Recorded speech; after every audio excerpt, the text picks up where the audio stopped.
Have some how-tos here from the iPhone 5. Let's go ahead and set that aside. We also have earpods, which look like made in Hong Kong, China also. They look similar to Apple's. Set that aside. And we have a Lightning USB cable. And we have a Lightning USB charger, wall charger, that uses the USB Lightning cable and charges to the wall. And let's see, last but not least, we have a little SIM lock thing here that allows you to open the SIM card on the device, and go ahead and open that. It's pretty simple. Now here's the awesome new device, booted up iPhone 6 replica clone running Android / iOS 8 skinned, as you can see, because of the iOS 8 wallpaper. Now there's a couple of things that don't work on this device, but it does work pretty cool.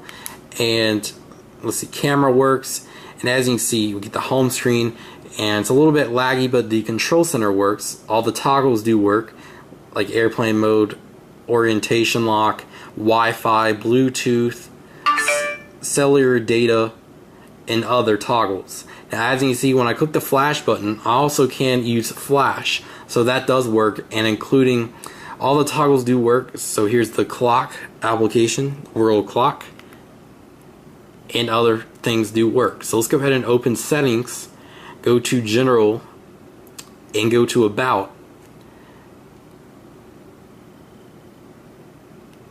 And let's go ahead and look at the settings. As you can see, it says iOS 8. It tries to run iOS 8, a beta of that, but it's actually a Android based clone of it, so it's pretty cool. Now we got Mail, Safari, and as you can see, I can actually put apps in wiggle mode, same as iOS, and arrange them differently.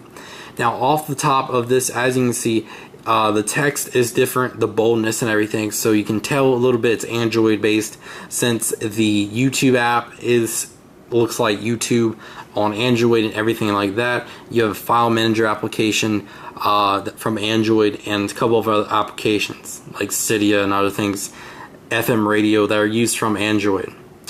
Now it looks pretty cool like the iPhone 6, and let's go ahead and look at the back of the iPhone 6 real quick. And on the back we got our rear facing camera and our microphone and speaker and everything like that. We actually have our Apple logo, which is very surprising since this is officially Apple's, trademarked, and we actually have the FCC content, as you can see right here. So this is pretty rare to see a iPhone 6 replica mock-up, and with the Apple logo and everything looking just like the next iPhone. Now people are leaking the next parts of the iPhone 6, but they actually do look very similar to what this looks like. Now we have our we got our front facing camera, microphone, speaker, and everything like that. And when we look down here at our home button, we actually have a fingerprint scanner and Touch ID home button, just like the iPhone 5S and the new iPad Air.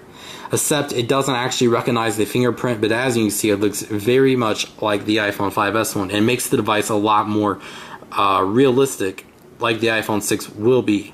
Now the iPhone 6 will most likely release in sometime in September or October, and there's probably going to be two versions of the iPhone 6. The iPhone 6 version of 4.7 inch display, like this one is right here, and the iPhone 6 5.5 inches, which is going to be a lot taller than this is. And I'll go ahead and turn up the brightness so everybody can see better.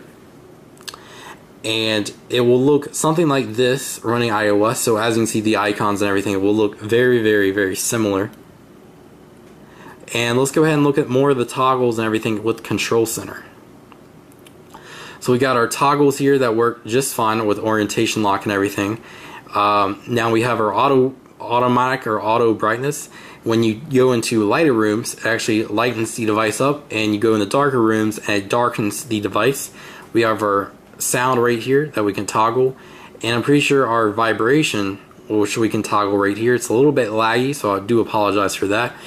And we have our flash, as you can see, flashlight, and this enters the world clock application. So let's just go ahead and click that plus, and we can actually add a city. As you can see, it has the Android based keyboard, but it does have the world clock UI based of iOS. So this is skinned for iOS 8, and it does look very, very nice, very, very high resolution, everything. I have taken pictures and that has been a little bit low resolution pixels, but it does work most likely fine.